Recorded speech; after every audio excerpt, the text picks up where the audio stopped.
مر يوم مر شهر مر دهري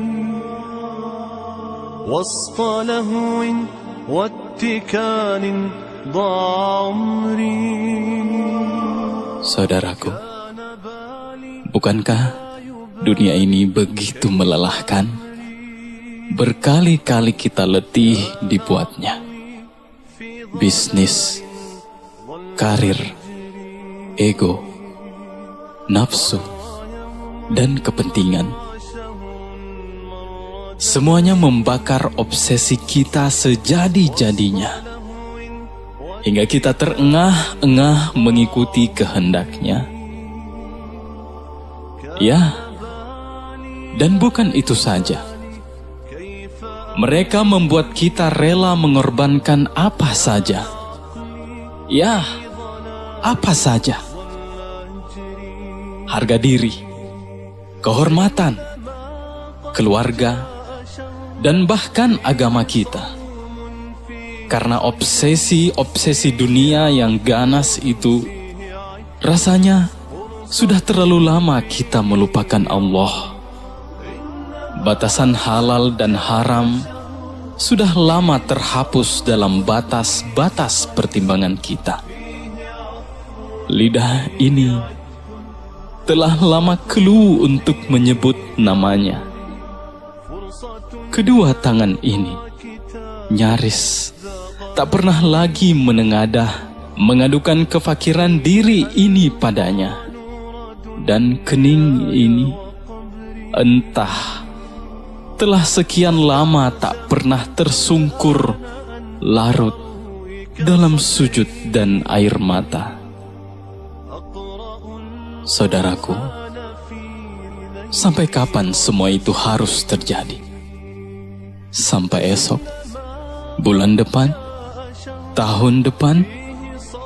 Duhai, esok belum tentu akan hadir dalam hidup kita. Mungkin esok dunia telah berakhir bagi kita. Mungkin esok kita telah terbujur kaku di sudut rumah mewah yang selama ini melenakan kita. Mungkin esok secara tiba-tiba semua orang menangisi kita. Mungkin esok kita telah meninggalkan semuanya. Dan tiba saatnya untuk mempertanggungjawabkan semuanya. Saudaraku, pulanglah kepadanya sekarang juga. Tersungkurlah di hadapannya, karena Dia, Allah, Tuhanmu dan Tuhanku, begitu bahagia dan gembira dengan pertaubatanmu.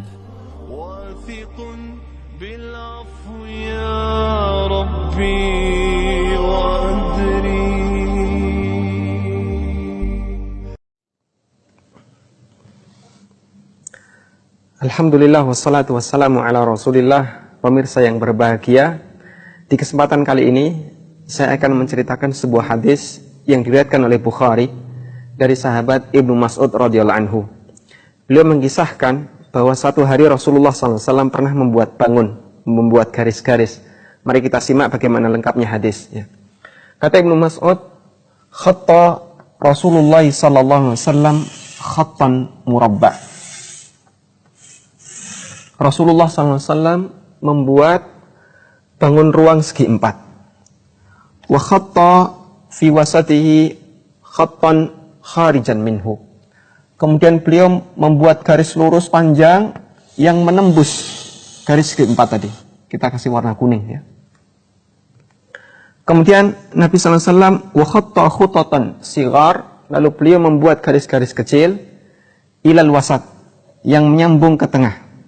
Garis-garis kecil banyak yang nyambung ke tengah.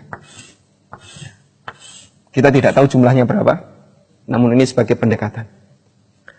Lalu Nabi SAW bersabda, faqala, beliau bersabda, hadzal insan, di sini manusia, wa hadza ajaluhu muhitatun bihi, dan ini ajalnya yang mengelilingi dia. Maka kemanapun kita bergerak, kita tidak bisa menembusnya. Ini batas terakhir hidup kita. Kita tulis ajal.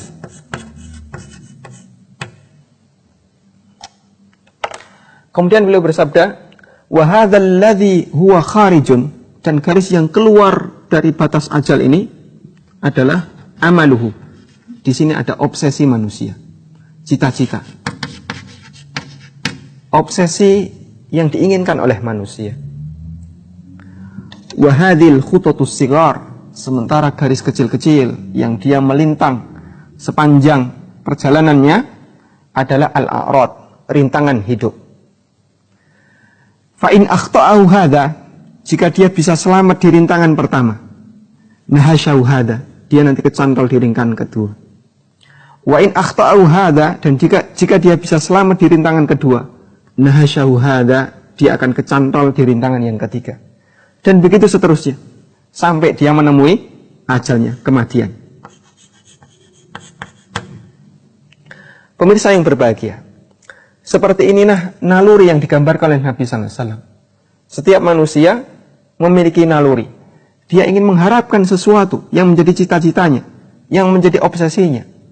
Namun bisa jadi obsesi itu, cita-cita itu belum bisa dia dapatkan sampai ajal menjemputnya.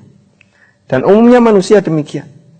Cita-citanya ternyata jauh lebih melesat, keluar lebih jauh dibandingkan batas ajalnya.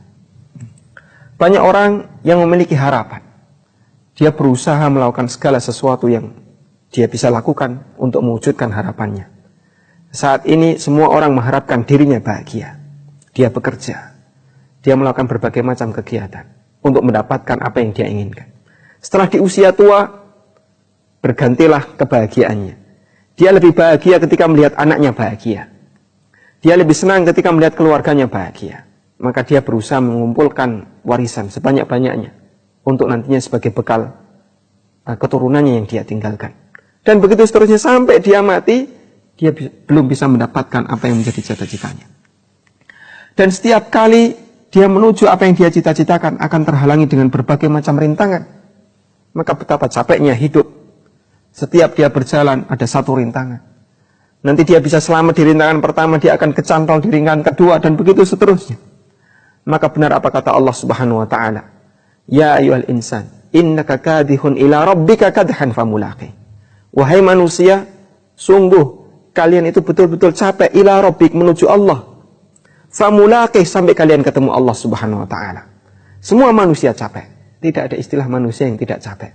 Apapun profesi Anda, apapun usia, berapapun usia Anda, apapun jenis kelamin Anda, semua manusia pasti capek.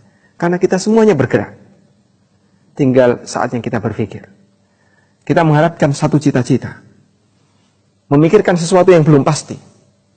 Namun kita tidak pernah memikirkan sesuatu yang pasti, yaitu kematian.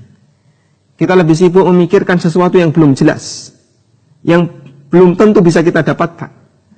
Namun jarang sekali kita memikirkan sesuatu yang pasti yang akan kita jumpai, yaitu kematian. Kita capek dalam berusaha menggapai apa yang kita inginkan.